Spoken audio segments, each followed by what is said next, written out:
Lost Time by The Squeakers. Chapter 11 Broken Harmony. Nova looked down at the frightening mare, extending a hoof to lift her off the ground. Twilight sneered at her as it ignored the hoof, getting up at her own violation. What the hell are you doing here? She barked. I thought we agreed you needed to go home. I'm sorry, Twilight, Nova squeaked. I just wanted to see if I could help you out.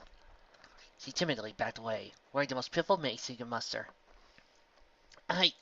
I followed you into the forest. I thought I lost you for about a minute, but then I heard screams coming from here. That's when I thought you were lying here. I thought you were dead and... Wait. Twilight interrupted. Did you say through a minute? Twilight was dumbfounded. The walk through the pathway alone had to have felt like it taken over half an hour. Not to mention see sights you whistled lasted for a long longer than that. Yeah, I was behind you the whole way, but then I must have missed you go into this clearing. Twilight turned away, blatantly ignoring the rest of what Nova had to say. Could it have all been a dream? No, it couldn't have. It felt so real, all of it. She looked around the room for any proof of her experience, but nothing seemed to be there. The pile of snow in the cellar looked undisturbed, and the ground around was sealed tight. She walked up towards it to inspect the ground further for the cracks where it could have been split. But then she noticed something odd. The ground was completely smooth. She quickly pressed away, saw the patches of moss covered the etchings in the ground had all vanished. No, this can't be! Twilight panicked. What I saw was real! Nova curiously watched the unicorn as she continued to brush the moss away from the ground, getting more frightened the more she uncovered. Twilight, what did you see? Verity sat in the monorail car, staring at the picture she had taken from Sweetie's cottage, remembering everything about the filly. Her hair was so difficult to maintain. It had thick natural curls in it that would always seem to get tangled up from who knows what she did with her friends. Even though it wasn't her style, she loved the way Sweetie would return home covered in filth, but smiling. Sure, she gave her a hard time about it, but something about the way Sweetie had fun just compete in Rarity. She was so carefree back then. But what she grew up to be was something different altogether. Rarity's absence completely destroyed the innocence she once held. She was so cautious and cold now, often how a criminal could be. Rarity was determined. She would not let Sweetbelle fall any farther. She would make it up to her, no matter the cost. Something inside Rarity clicked at that moment. She was sure she heard the words and understood them clearly before. But all the lessons she was taught, and promises she made about parenting, they all had to make sense. She needed to be strong, despite the situation before her. She had to give in, and make the hardest apology of her life. Even though it would be easier to just quit, and submit to the last words her sister said to her. This is what it meant to be a mother. She could only hope that it wasn't a lesson learned too late. Rarity quickly unraveled the scroll that had been sent to her from Princess Luna at the library, reading it though it just to be certain to absolve her sister of any crimes and allow her captors to release her on the spot. She made sure that the royal insignia was clearly marked on the bottom of the page, and Luna's signature was indeed hers. She had already done this all many times before, but with something this important, she had to be sure. Satisfied, she put the scroll and the picture back in her bag. There was nothing left to do but wait. Wait for the train to reach the island of Manhattan. Wait and count the moments before she would be reunited with her sister. Up ahead, she could see the skyline of the iron jungle that was downtown Manhattan. Light from the moon created a dull glow through the clouds high above. But these weren't clouds as she knew them. They were pollution from the factories and machines that Manhattan citizens had grown so fond of. Once the train crossed over to the river into the city, the tracks overhead suddenly dropped down below street level, leaving nothing but dirty walls to look at from here on out. Occasionally, another train would come flying by, scaring Rarity out of her skin. How anybody could become accustomed to this drab setting was beyond her. After a mile of wall, the train quickly slowed down, lining up perfectly with the station as it came to a stop. The station was well lit, but judging by the filth that covered the floor and walls, Rarity would have preferred that it wasn't. Just as the doors opened, a mass of ponies started to flow into the train. Rarity struggled to force her way out of the doors just before they shut closed. Along the path that led to the stairs, unkempt ponies loitered around the area, all with their eyes trained to Rarity.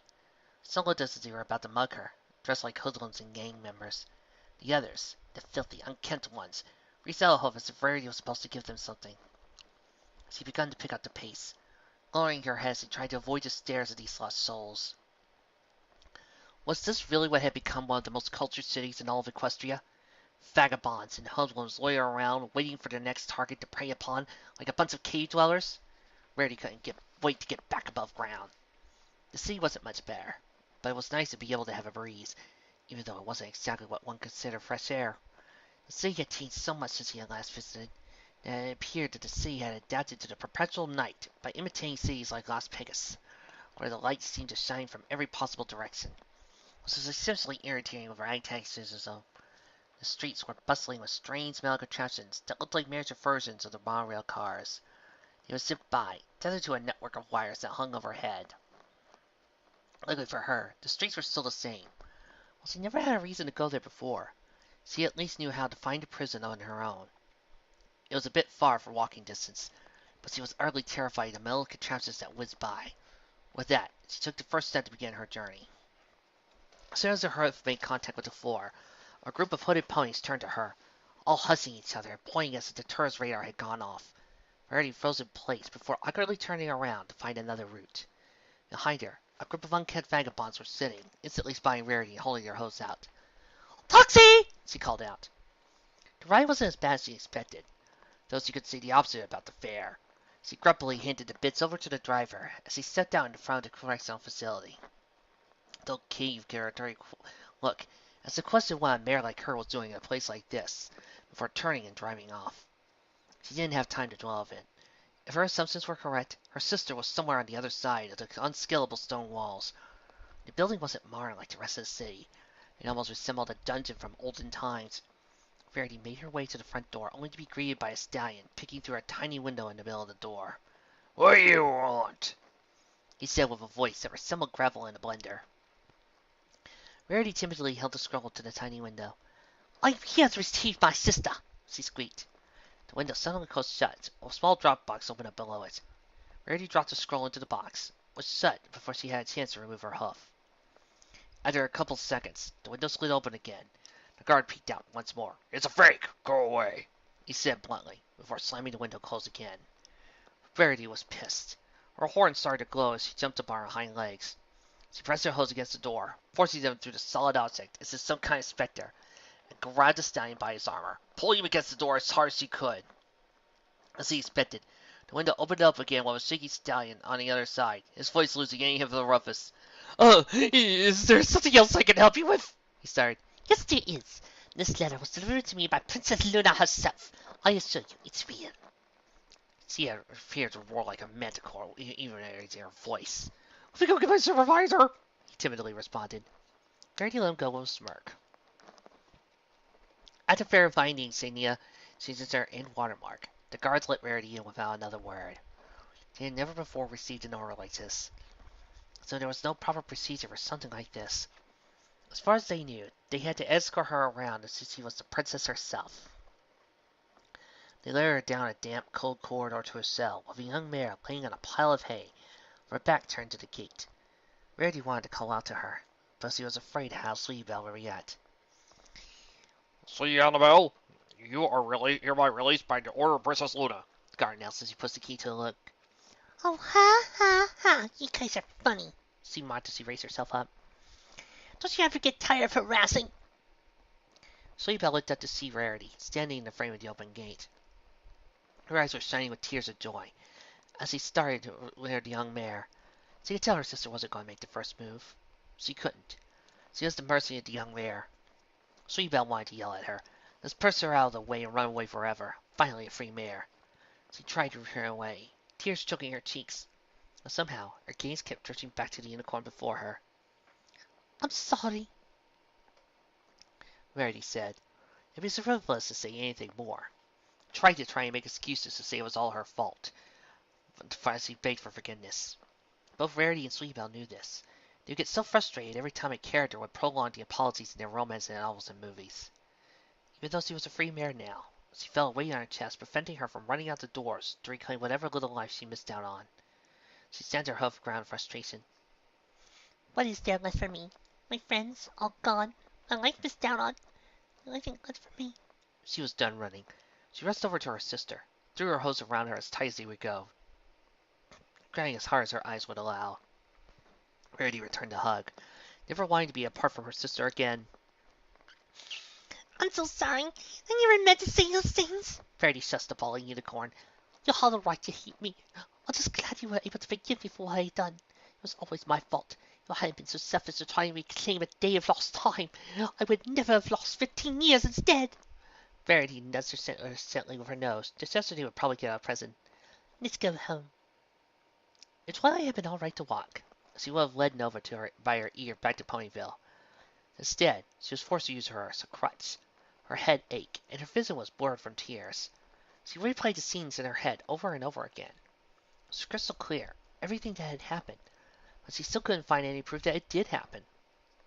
Nova felt a mixture of pride and shame as she led her idol back to Ponyville. She was proud that she was able to help in her own small way, but her parents were probably going to find out where she had gone now. Twilight was sure to tell them.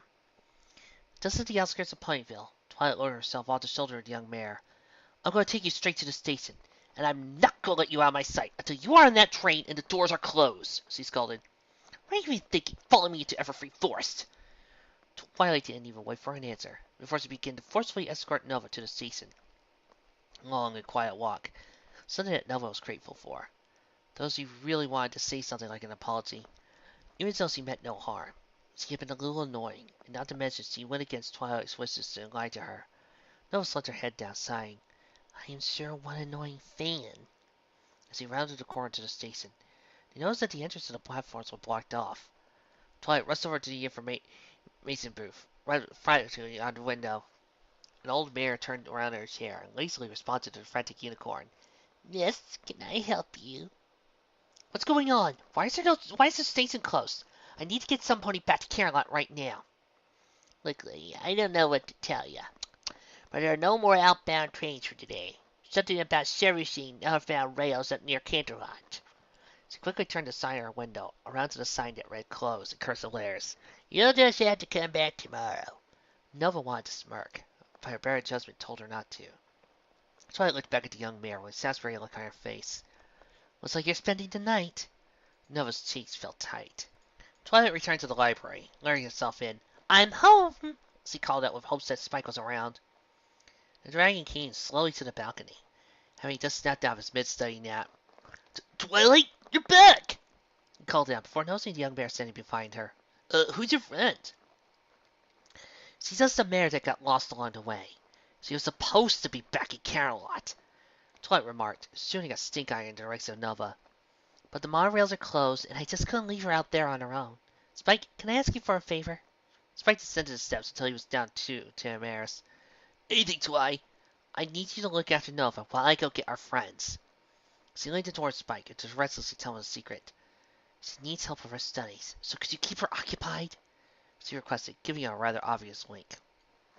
Nova looked back at Twilight pleadingly. Oh, please, no. Can I come with you? I promise I won't get in the way. Twilight leaned in closer to Spike, timidly whispering something else to him. Don't let her out of your sight. Spike gave a salute as he prepared some of his more advanced books. Thanks, Spike. You always were my number one assistant. Oh, Twi. I haven't gone by that in years, he chuckled. Twilight planned to make her first stop at the hospital, for Fluttershy was still recovering. The mess from earlier had been cleaned, as several ponies worked on installing a new door.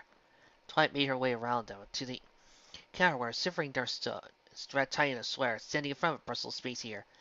Hello, can I help you? Is Fluttershy still checking? Yes, she's up on the second floor.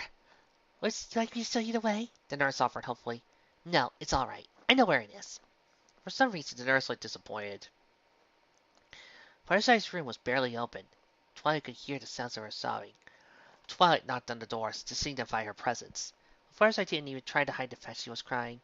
She just turned towards the unicorn, with tears running down her cheeks. Fluttershy, what's wrong? Twilight asked as she rushed to the side of the bed. It's Angel, Fluttershy cried, falling to Twilight's shoulders. Her cold ears trickled down Twilight's back, causing her to shiver.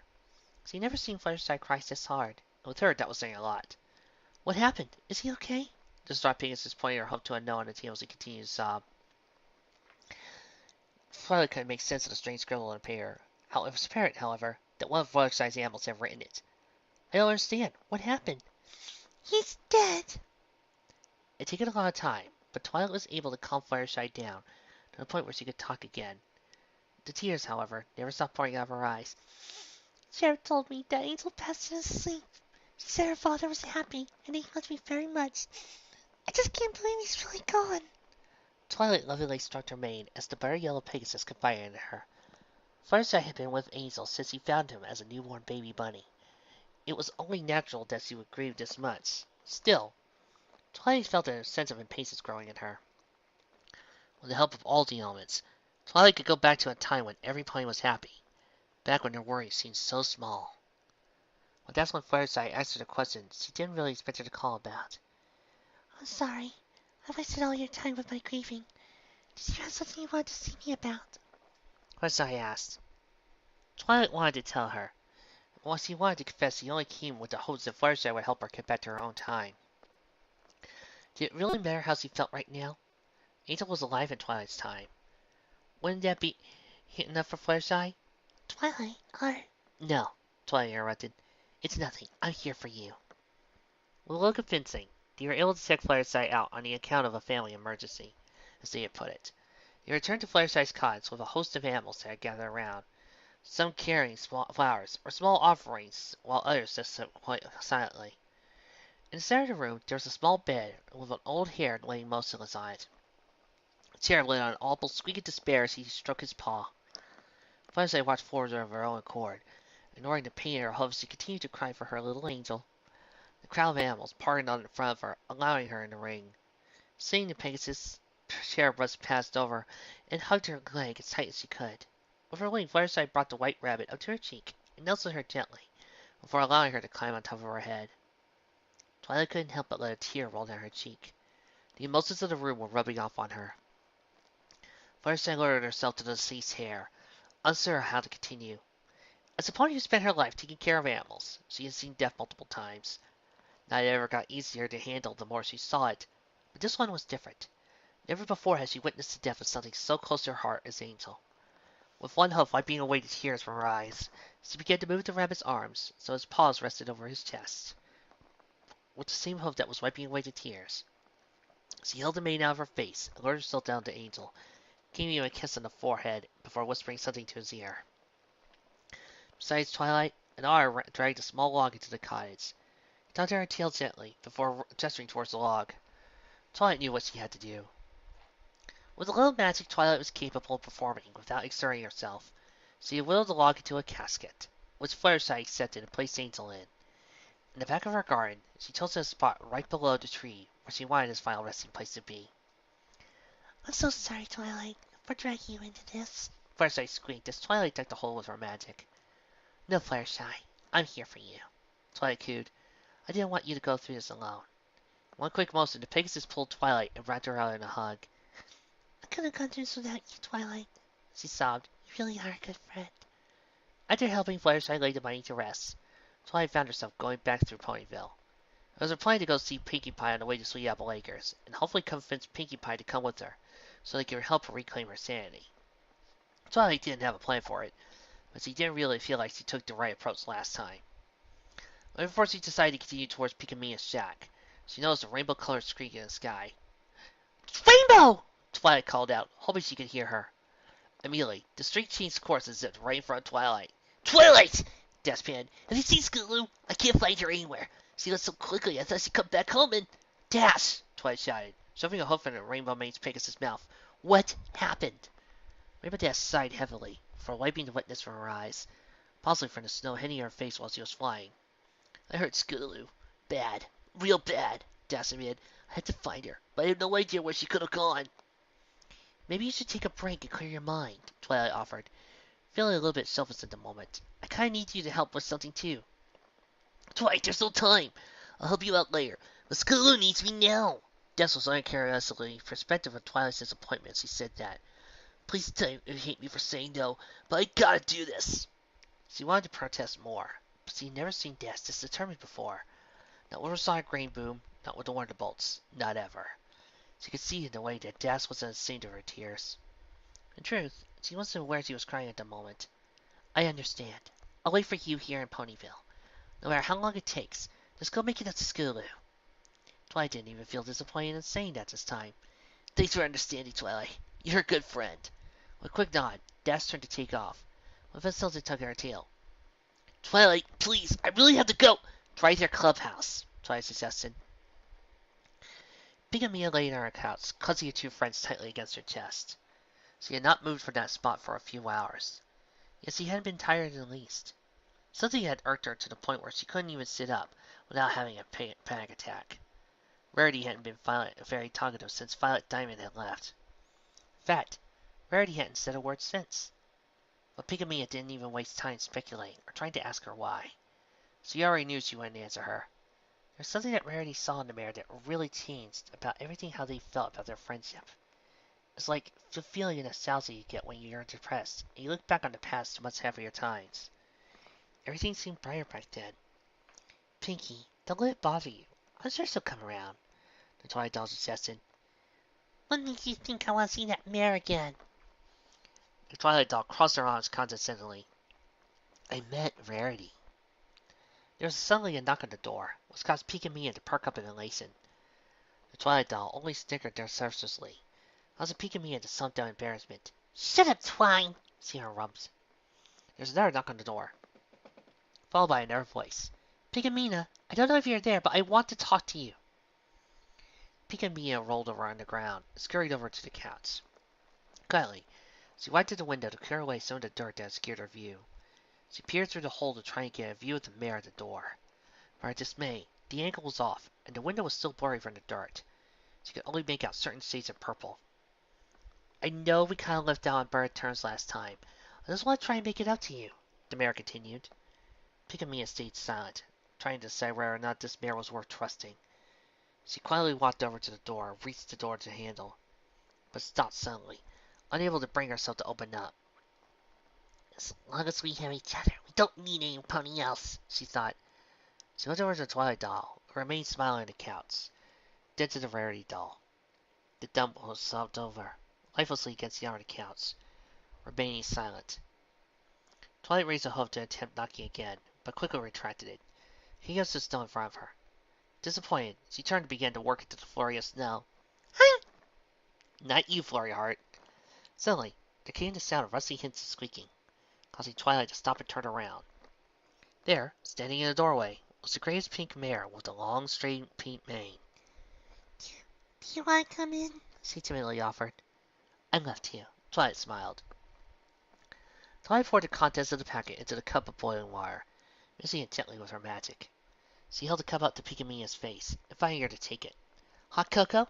Thank you. Pink and Mia silently accepted. I'm really sorry for how I acted, Pink and Mia. I just wanted you to remember me. I know I've been gone for a long time. I'm so sorry I left without saying goodbye. Pink and Mia slumped over, staring into the cup of cocoa.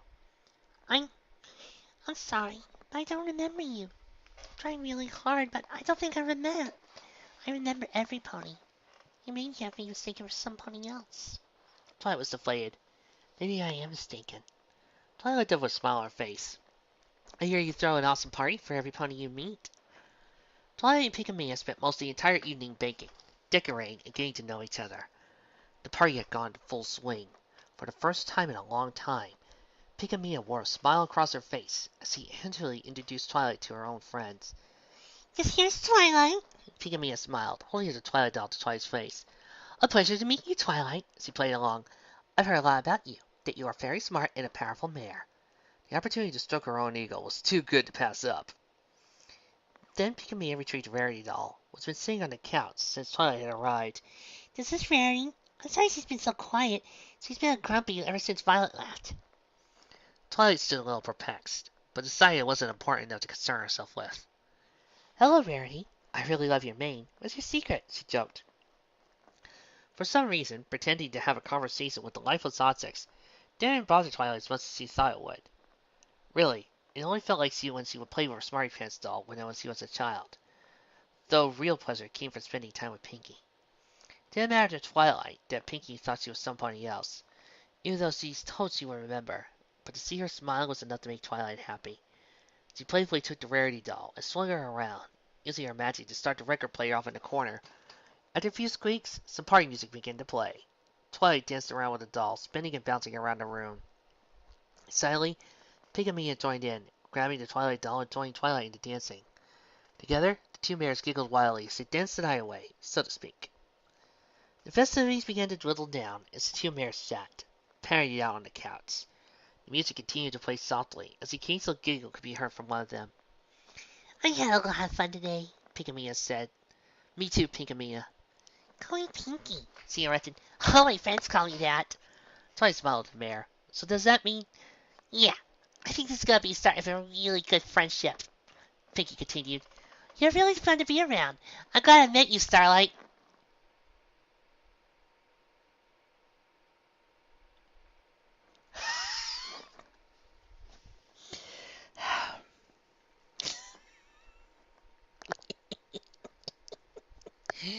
Oh, I love reading a fanfic that was made back in the old days. Oh, it's like finding a Dragon Ball fanfic before Goku became an alien. Oh, she said before hopping towards Twilight and giving a hug. As the two embraced, a single hair popped out of place in Pinky Mia's mane. Twilight was surprised to find Applejack hard at work, but she was surprised to see it was collect apple harvest. Big Mac and Appleboy were hard at work, bucking as many trees as they could. Given the time constraints they had against them, Twilight was having trouble keeping up to pace, as Applejack rushed from tree to tree, giving one hard buck, causing the rainbow-skinned fruit to fall into the bushes laying below. I'm sorry, Twilight. I'd love to help you out, but I've got a lot of work to do, Applejack panted. Will you please hear me out just for a second? Twilight shouted. With a heavy sigh, Applejack slowed down to a stop in front of Twilight. Look, Twi, I believe that you had this reason, but little Fluttershy can't help you. Diaz can't help you. Pinky don't even remember you. Then how can you be sure this will even work? That's why I'm here. If I could get back the elements in harmony, then we just might have a shot. Twilight tried to desperately explain. I could get back to my own time, save Celestia, and stop this from ever happening. But first, I really need your help to convince the others. Now, hold up.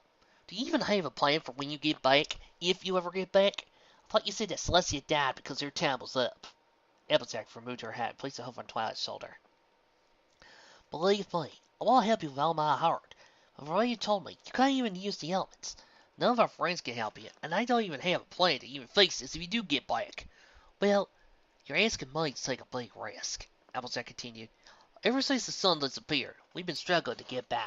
Heck, we're laying our own payment for our house and the farm. Now, I'm not very keen on the idea of luck and whatnot, but as luck would have it, this is the biggest crop of sap apples I've ever seen in my days of apple bucking. With this harvest, we could save the farm. But without it, well, I don't even want to think about it. But I got a year to come up with a plan. I can figure this out, Twilight begged. I'm not worried about the plan. I'm sure you'll think of something. What worries me is that you don't know if this will even work, or how long it could take. I'll go with you, Sir Cube, but only if you can swear with me, with 100% certainty that this will work. Can you do that for me? I'm almost certain. Can you swear to me? Twilight contemplated the circumstances. Applejack was right. She was a long way from being certain. Not to mention, all the evidence pointed out she had only imagined meeting with the hologram. All the markings in that ruin were gone. The ground appeared to be undisturbed. Even the time frame didn't allow for any she saw. Maybe she was only losing her mind. Maybe she was only chasing ghosts. No, I can't. Applejack put her head back on and walked over to Twilight. I'll appreciate your honesty, Twilight. I really hope you can make it back to your own time. But for now, I'll go get back to work. Applejack placed a hoof around the mare and gave her a modest hug before turning to back by her apples.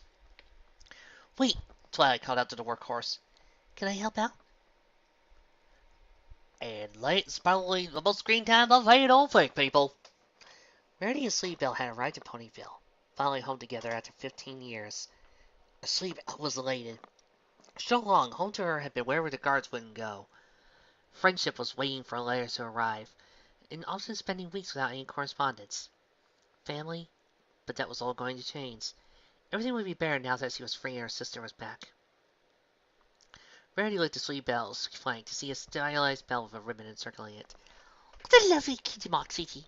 Tell me how you got it. Oh, this? Sleepbell smirked. Well, I was on the streets not long after I ran away, and I was really hungry and needed money. That's why I met another street urchin. He was a really good dancer, and looking back on it, I think he really liked me. He would perform in the park for a few bits. One day, somebody stole his record player. He was really sad, but then I started singing for him. The same song he loved to dance to. It was incredible rarity. Like the whole world stopped and it was just him and me flowing in perfect harmony. Sweetbell closed her mind as he reminisced about the young colt. That's how I got my cutie mark. But I found out that singing isn't all I can do. With a little magic, I can make my voice do anything. That's wonderful, darling, Eddie praised. Whatever does this colt do, Matt? He sounds charming. Sweetbell stopped in her tracks as Rarity brought up the sore subject. She didn't intend to keep any secrets. We were in Camelot, and he was taken by the Mafia. He told me he wouldn't be hurt if I agreed to take the fall for the bank robbery. I'm sure you know the rest of what happened. Never saw him again after that. Not since I had to start running. Rarity put a hoof to her mouth in shock. I'm so sorry, Sweetie Belle. Don't worry. It was a long time. Now all I want to do is go home. The two unicorns arrived at Carousel Boutique. The walls were worn down and the windows boarded up. It didn't appear that any pony had been there since they had both left. Sweetbell magicked the boards out the door and let herself in, busting the lock by pointing to the door with her shoulder. Dust flew everywhere, saturating the air and causing the two unicorns to cough and sneeze. Everything seemed to have place in, other than a few broken windows that hadn't been any significant damage. Luckily for them, utilities had been shut off long before the blizzard, so there were no broken pipes. All in all, this place just really needed a good cleaning. Sally, Rarity suggested, levitating a feather duster in front of her. A few hours had passed, and their home had been returned to a livable state. The two unicorns sat around the table, lit by a single candle, and told each other stories about their adventures over the past few days for Rarity, and the past 15 years for Sweetbell. Despite the cold building, the two could not have been happier. There came a knock on the door, followed by the familiar voice of Twilight. Rarity, are you there? Come in, darling, Rarity called out with the knowledge that the lock had already been busted open. Twilight entered the building, immediately noticing Sweetbell sitting next to Rarity. She was a little piqued since the last time she saw her was when she was being pushed out of a train, but she was happy that Rarity finally found her sister. Twilight, I'm so sorry for what happened back to you in Camelot. But I know, well, it was wrong with me either way. It's all right. I understand and forgive you. I'm glad everything went well for you two. Rarity spoke up, curious with Twilight's tone. It was a little too calm and formal, an obvious sign that something was bothering her. And how did your trip go? Good. Well, bad. She began. Actually, I'm not really sure. I think I have a way to get us back to our own time. But at the same rate, none of our friends seem to be really able to help. I'm sorry, Twilight, Rarity comforted. Actually, I think it'll be alright. Over the past few days, nothing else really mattered to me but getting back. But now seeing every pony what they've gone through, I just want to help them in any way I can. Twilight walked over to the window and looked out towards the moon. Maybe one day, we'll get the elements back in harmony. For now, I'm just looking forward to making up for all the lost time with our friends. She turned back to Rarity with a smile on her face and a tear in her eye. Who knows? Maybe this is what I'm meant to learn from all this. We can't know how much time we have left in the world, so we gotta make the most of every second we were given. Rarity held her sister tight at the impact of the message. I'm ready to hear the God you say that, Twilight. It's very generous of you to sacrifice so much for you. Quickly, she cantered over to Twilight and gave her a big hug. You are a good friend, Twilight. With that, Twilight left on her way to the library, ready to begin her new life. Picamia was busy causing their last renders of the party. On the couch, both Twilight and Rarity were fast asleep. She danced around as she slept, still feeling the joy of the party she had with her new friend. As she passed the mirror, she noticed a single curly hair in her mane.